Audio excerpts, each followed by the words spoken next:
Hello, my name is Daniela Panico and I'm a PhD candidate at the Department of Italian Studies of the University of Sydney.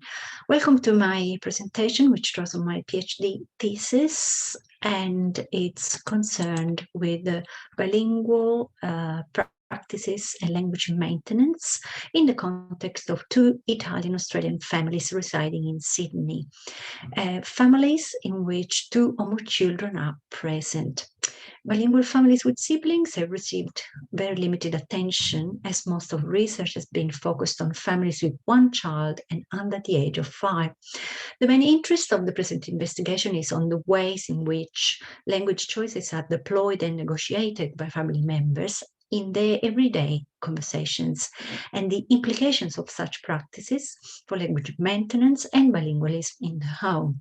The research questions guiding the study are: what are the bilingual practices of the two families? Is there a difference between language choices in the two families? In what ways are language choices negotiated between the Italian-speaking parents and the children? And in what ways do the bilingual practices of each family point to their language policies and more broadly to their linguistic environment? This thesis falls within the research conducted on family language policy, a distinctive and growing field of inquiry stemming from anthropology and socialization theories, social interactional and psycholinguistic approaches to bilingualism and child language acquisitions. However, studies on language policy are combined with research on family bilingualism and language maintenance in the home domain. Drawing on a model of language policy theorized by Spolsky, family language policy research is concerned with the study of language policies in the family 3 specific levels, that is, language ideologies, or the values and statuses attributed to languages in a community, or what speakers think should be done with languages. The level of language management as the explicit effort of individuals to modify and manipulate language practices and language ideologies, for example, by enforcing and implementing specific policies. And the level of language practices, or what speakers actually do with the languages, the observable linguistic behavior, and the language choices as manifested in social interaction. In the ideologies on languages, and specifically parental ideologies, have been the major focus of family language policy studies and have been described as the driving forces of language transmission, shaping the parental language efforts and linked to their migration and language learning experiences, to their language ideologies of schools and the wider society, as well as to public discourse on advantages or disadvantages of bilingualism. Ideologies are viewed as intersecting with language management or parents or caregivers' organization of linguistic resources for enhancing exposure of children to a given language, such as the use of the targeted language of the children, enrollment in specific types of educational institutions, such as bilingual schools or language courses, trips to the home language country, and contacts with the extended family and other speakers of the home language. However, it's been pointed out that parental language ideologies and management are not sufficient conditions for language maintenance and bilingualism, and that language practices have to be taken into account in terms of spontaneous or routine practices as embedded in the context of everyday interactions, and in terms of specific language strategies or interventions regulating and controlling the quantity and quality of language input in the home. The study aligns with this orientation and argues for the need of examining language practices at the micro level of family interactions. Within the theoretical framework supporting this research, I align with socio-constructionist views of the family as the place for social relations and as the primary social unit for language learning, and as playing a crucial role in creating the linguistic environment for children. The view of the family as the place for social relation is found in language socialization theories, proposing that linguistic and cultural knowledge occurs in interaction and through dialogical and dialectical processes. The central concept of agency, whereby both children and adults are recognized as active, creative social agents in language socialization processes. And the study has been conducted through an interactional approach and by drawing on conversation analysis, a phenomenological and sociological oriented approach concerned with the study of talk in interaction, that is, talk as a manifestation of speakers' conduct within unfolding interactions. Concept of central importance is that while talking, speakers not only produce utterances and convey meanings, but they also pursue actions. Language is particularly viewed as a means for conducting social actions. Therefore, the study of its details can reveal the ways in which individuals manage their social activities.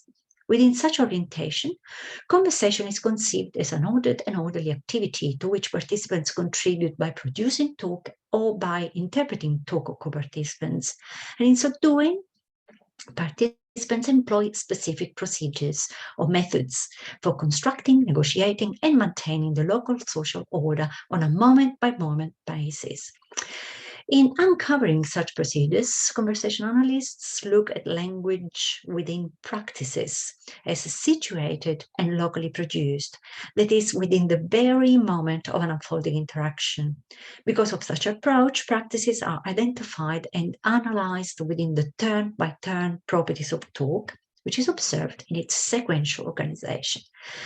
However, although the main concern is talk and language use, the study considers social communication as multimodal or as produced through the organization of talk in combination with non-linguistic or embodied resources such as gaze, gestures, facial expressions, bodily movement, amongst others. Another distinctive methodological orientation of conversational analysis, the study data are analyzed from the perspective of participants or from an emic perspective, rather than from the perspective of the analyst, as the interest is on what is relevant to participants themselves within a given interaction. Such principles are applied to talk in two languages. And in this study, this is done by following the framework pioneered by AWA. According to this model, in bilingual conversations, participants produce and interpret talk according to specific procedures, which are identifiable. On the basis of such assumption, bilingual talk is viewed as the local management and interpretation of languages jointly accomplished by participants in conversation, and in which language choice is the orientation of a bilingual speaker towards one of his or her languages in an ongoing interaction. Importantly, language choice is seen as sequentially implicative in conversation, meaning that whatever language a participant chooses for the production of a turn or part of the turn, that choice exerts an influence on subsequent language choices by the same or other speakers. The term language alternation is in the study employed to refer to the locally functional use of two languages in an interactional episode. As for the participants, two Italian-Australian families, named as Family A and Family B, were recruited. Importantly, these were exogamous families in which one parent was a speaker of Italian and the other parent a speaker of English.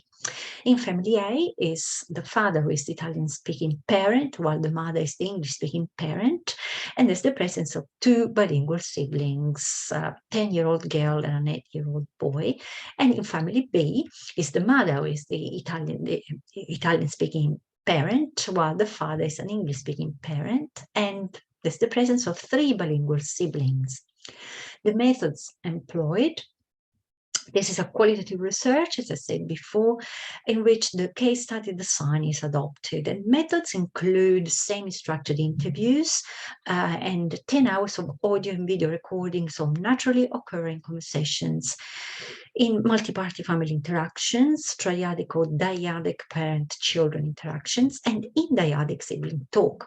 Also, longitudinal perspective is adopted as data were collected in 2 phases with a gap of 6 to 8 months.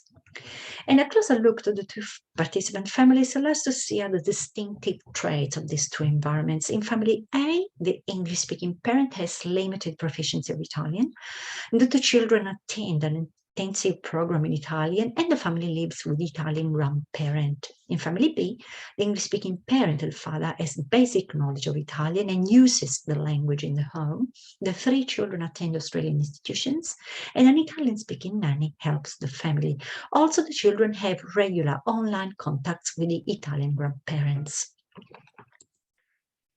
The major findings of the analysis conducted in this study indicated that in both families, Italian and English were regularly employed in conversation, and that specific language maintenance practices occurred.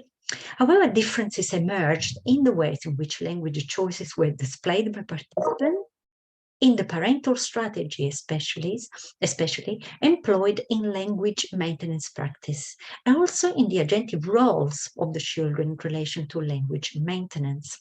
Family A, the major findings were identified in a consistent differentiation of languages in conversation, whereby the interlocutor-based use of language choice aligned very closely with the one parent, one language approach, also known as OPU strategy, with each parent speaking a different language to the children. And it was found that within the OPU approach, the Italian-speaking parent employed discourse strategies aimed specifically at encouraging the use of Italian by the children and at contrasting the tendency of English to become the dominant language of family talk.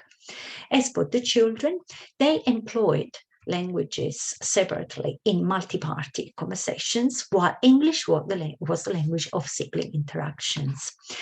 However, among the 2 siblings in this home, the eldest child supported the action of the father, of the Italian-speaking father, and she even engaged in instructional activities with the English-speaking mother. The longitudinal perspective allowed to note that in this family, language practices remained unchanged across the 2 phases of the fieldwork. Differently from family A, in family B, practices showed very significant changes across the 2 phases of the fieldwork, with language practices shifting towards English. Particularly, the practice of Italian-speaking parent denoted the use of strategies enacted as slow or non-constraining on the language choice of the children, and rather oriented to provide exposure to Italian to the children, rather than constraining the language choices.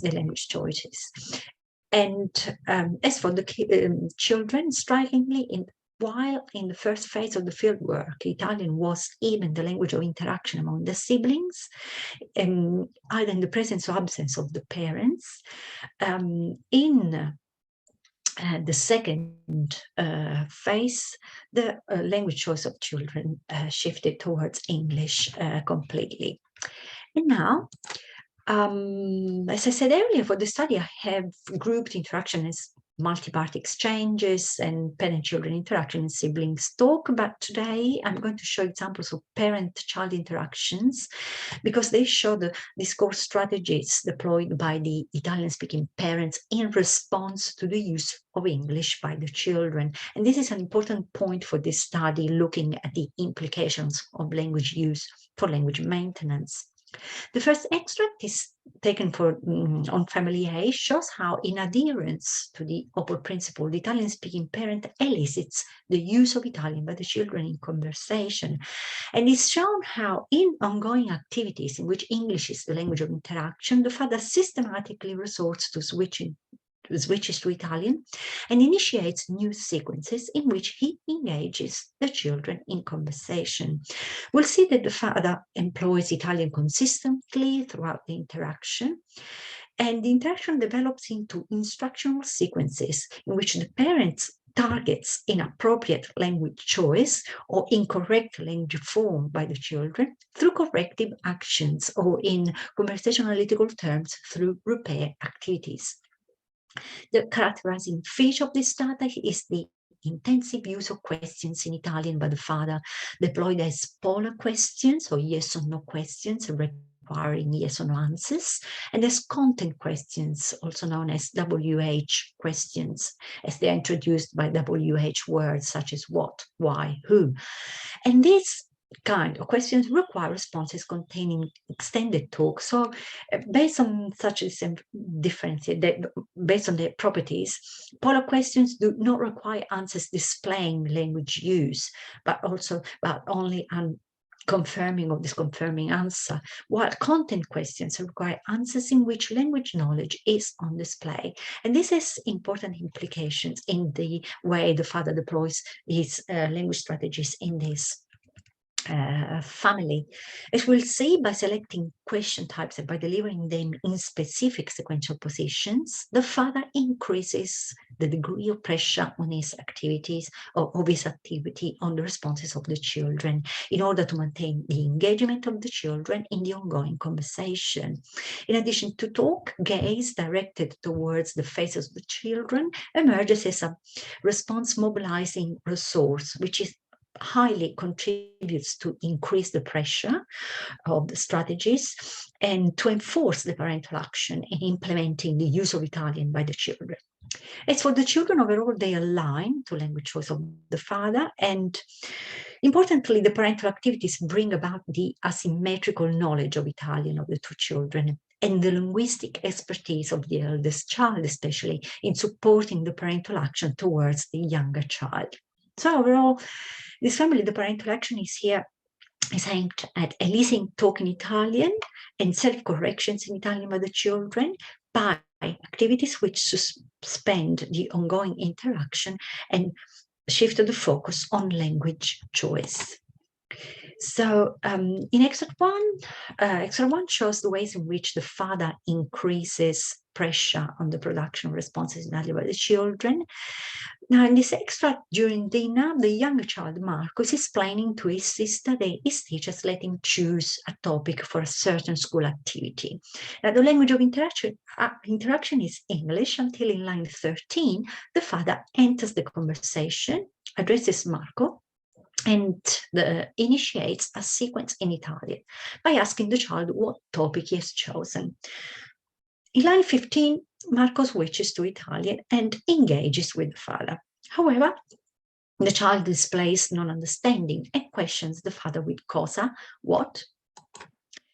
Promptly, the father repeats his question in a slower tempo while fixating his gaze on the child, who, by maintaining Italian, responds this time with I compiti, homework, in line 20. At this point, jokingly, in line 22 and 24, the father elaborates on the child's turn and asks him whether he chose homework as a topic because he never does it, with a question aimed at eliciting a content response, which the child produces. However, he displays language alternation and says how bad loro sono, how bad it is, denoting the syntactic organization of English. This turn is treated by the father promptly as problematic, as shown by his next question, which is again deployed with a content format, come, in line 26. Marco treats the father's question as a problem of hearing or understanding and repeats its prior turn, marking the item bad. In an attempt to elicit a complete turn in Italian by Marco, the parent shows that he is not satisfied with the answer. In line 28, asks for clarification with multiple interrogatives, cosa, what, immediately followed by a candidate understanding, I compiti, homework. As Marco does not offer a response, following a pause, the father makes another attempt and issues another question, differently formatted. Non ti piacciono? Don't you like it? It is possible to observe here that the father exploits the term component bad employed by Marco in English and elaborates on the meaning of the word for expressing the same negative connotation but in another language, in Italian. Interestingly, the pause in line 31 and the absence of a response by Marco give Claudia, the eldest child, the possibility for taking the floor and assisting her brother in this activity. In line 32, she explains to the father what Marco is trying to say, that he wrote of that. Lui ha scritto di quello. This intervention here observed by Claudia is recurrently found in the data and is indicative of the role of the eldest sibling as language expert in relation to Italian and in supporting the parental action. The father takes up Claudia's turn and reformulates his question for Marco. Tu hai scritto che non ti piacciono i compiti? You wrote that you don't like homework? As Marco continues to remain silent, the parent insistently follows with the intensifier while fixating his gaze on the child. Under such high pressure by the parent, Marco attempts to produce an answer. However, he has difficulties in completing his turn. And in line 36, he utters non quello come, not like that, and pauses, and then with the following hesitation marker.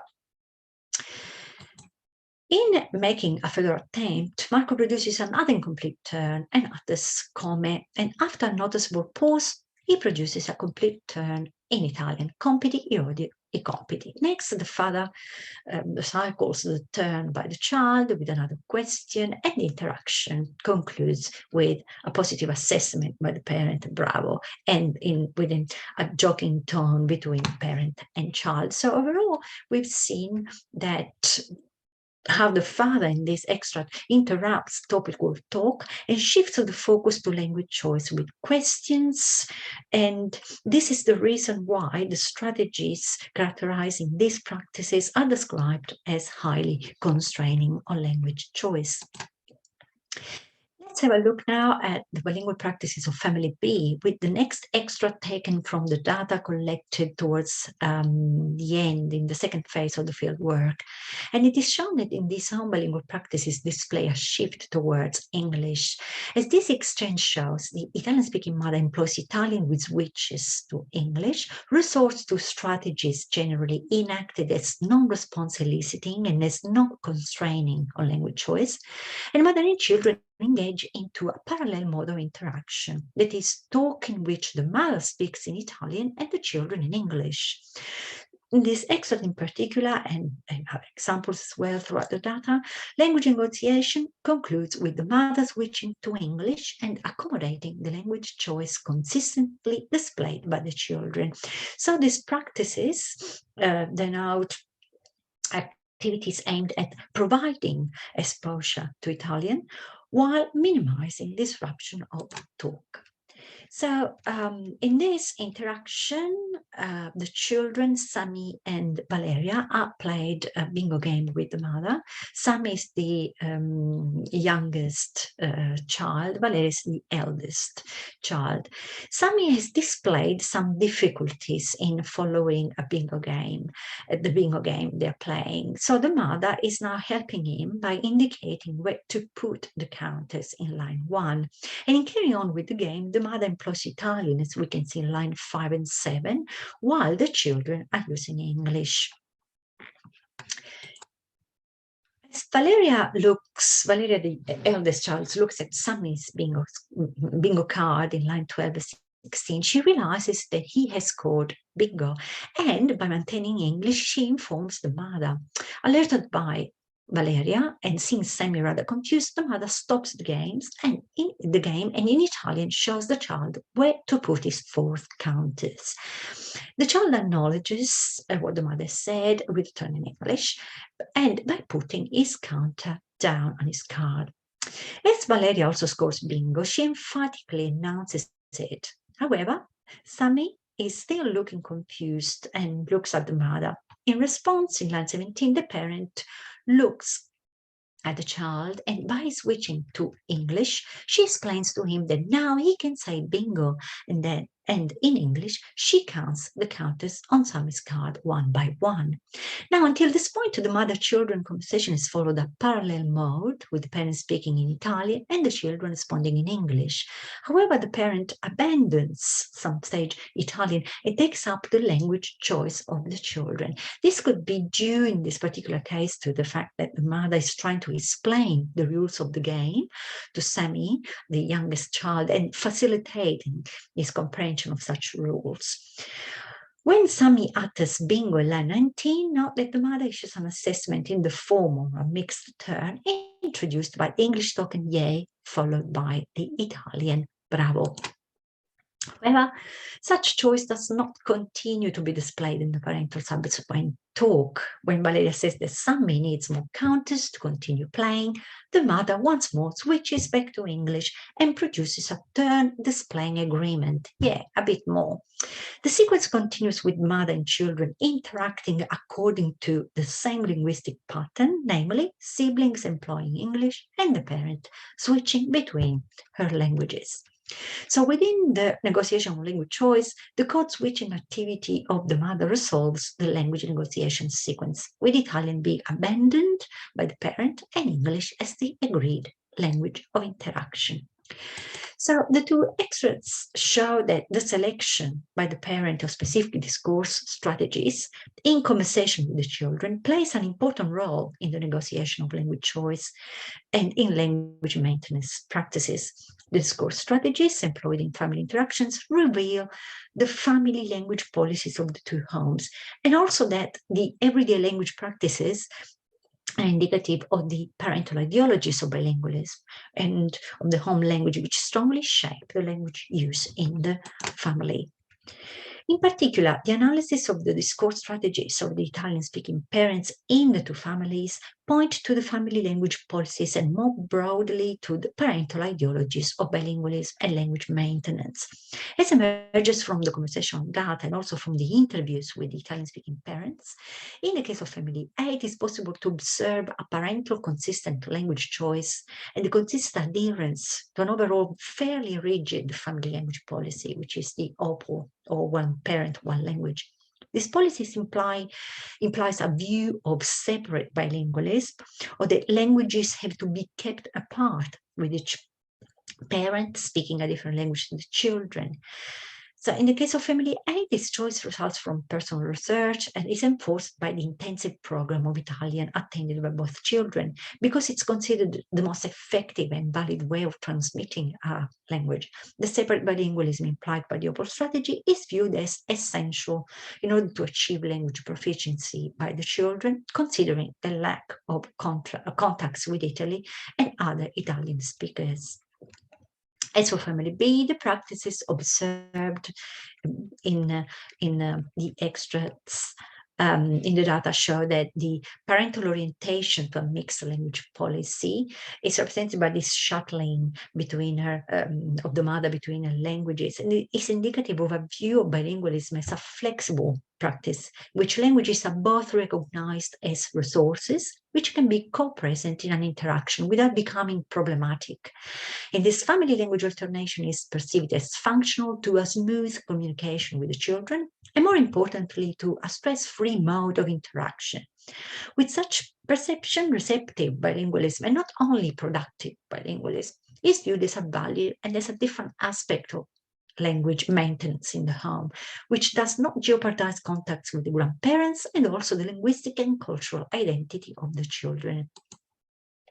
In conclusions, we've seen that the role of the Italian-speaking parents in exogamous families is crucial in relation to language transmission and to the establishment of bilingualism in the family. That the children agentively contribute to the shaping of both bilingual practices in the family, with the eldest siblings supporting the use of a maintained language in the home or shifting practices towards the use of the societal language. The differentiated use of languages in conversation, such as in the case of the OPOL approach, seems to enable parents to foster the bilingual competence of children and to challenge effectively the pressure of the societal language in family talk. And lastly, the multimodal sequential analysis has uncovered the ways in which both linguistic and embodied conduct are employed by the parents in organizing and manipulating the macro level of the interaction, and by the children in responding to the parental action. Thank you very much for listening.